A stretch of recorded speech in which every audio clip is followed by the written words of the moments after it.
Hi, I'm Gracia of GetOrganizedNow.com. Today, I'm going to give you a peek inside my pantry and provide you with organizing tips to help you organize your own pantry.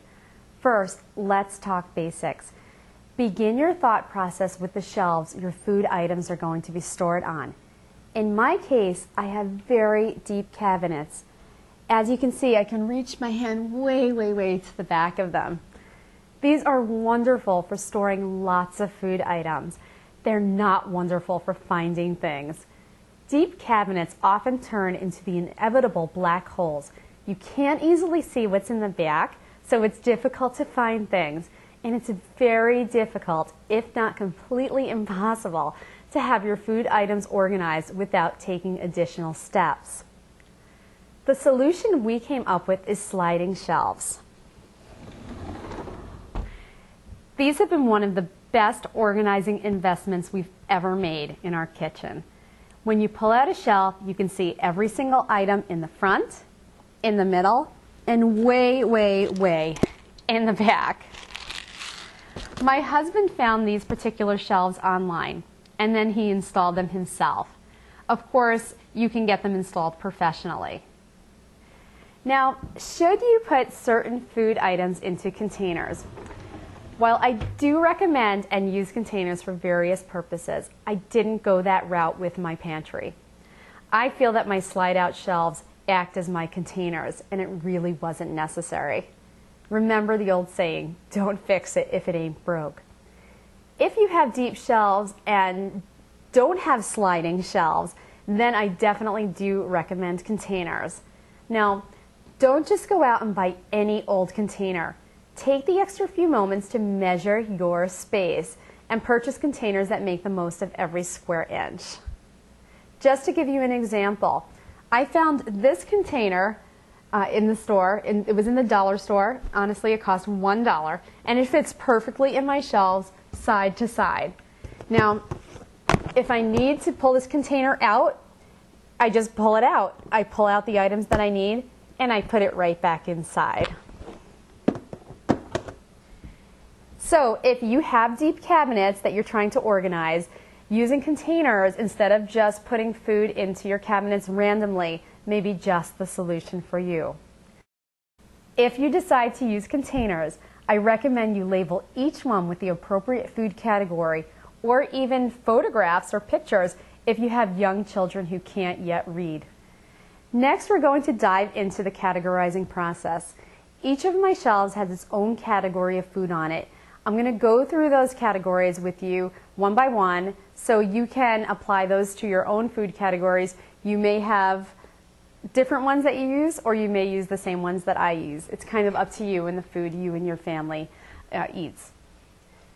My very top shelf are rolls and bread and breadcrumbs, so all like the bread type items. My next shelf down are crackers, your snack crackers, and we definitely eat a lot of crackers and dips, so we have a whole shelf for crackers. The next shelf down is nuts and raisins and dried fruits and popcorn. And my next shelf down, I know this is getting kind of low, so you can't really see it, but you can just trust me. I have rice and pasta and barley and dried beans. My next shelf down is my daughter's shelf.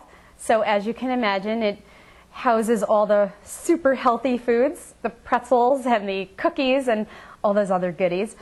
And the shelf way on the bottom is my breakfast type area, breakfast type shelf, and that has like granola and cereal and granola bars and all those breakfast type items. Now let's go over to the other side of the pantry.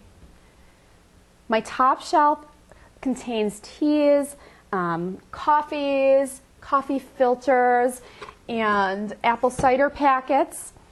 My next shelf down are some staples that I use for baking, toothpicks and molasses and the little cupcake liners that I pull out every time my daughter volunteers me to make cupcakes for her class. And then I have two shelves that are dedicated to the rest of my baking stuff, flour and cornstarch and baking soda and all types of items like that. They couldn't fit on one shelf. I just have too much, but you know, you run into that sometimes. My next shelf down are pre-made mixes, you know, the ones that you can just add a little bit of water to and they magically turn into a loaf of bread. You gotta love those. And my shelf way on the bottom contain vinegars and oils and liquid type bottled food products. So each of the shelves is a different category, and you can easily apply that to a pantry, or you can apply that to any one of your kitchen cabinets. I almost forgot. I do want to show you one other thing. Some small food items are better stored in containers, so they can be stored together. I have this one container in here that stores all instant coffees, you know, and I keep these for when we have guests and, you know, the coffee pot hasn't been turned on yet and a guest is just looking for a quick, you know, cup of coffee. So you should know that I didn't go out and spend money for a container to organize these items. I found this particular container just sitting in one of my closets. Somebody gave me a gift a while ago, and this container, I wasn't using it for anything else, so I'm using it to store these coffee items in it, and it works beautifully without spending a dime. I even have my teas organized into this cute little basket.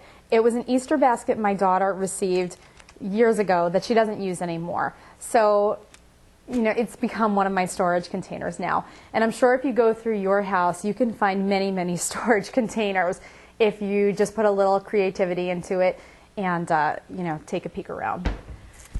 I hope this Gone video has given you some ideas that you can use to get your pantry beautifully organized. I'm Maria Gracia. Thank you so much. And remember, there's no better time to get organized than to get organized now.